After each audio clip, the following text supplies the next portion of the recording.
Hi everyone, Cindy Squirrel here. Well, remember my garlic bed? You see it's coming up. Okay, so now I'm ready to plant the carrots and the parsnips at the end. Now, I got markers showing me that Neptune's on this side. So what I do is plant your seeds.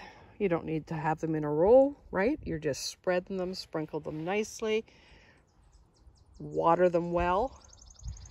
And then all that cardboard you've been keeping all winter long for absolutely no reason, cover. Put it over top. Use those stones that you have no other use for to hold them down in case it gets windy. Leave the cardboard on top of the carrots for 5 days and then take the cardboard off. And what that does is it keeps the moisture in the ground. The sun's not going to evaporate it.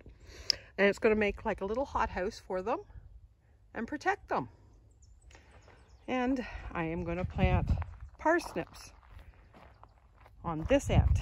Now, why I've planted the parsnips on this end is so I can get to it as soon as the snow gets off the ground in the spring, because that's when I prefer to eat my parsnips.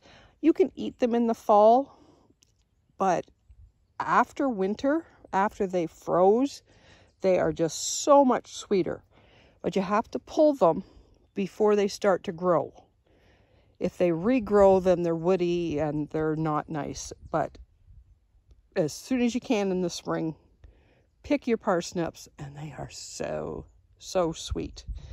My dad gave me some last January because his snow had melted off them and they had started to look like they were going to grow again. And oh gosh, they were so good.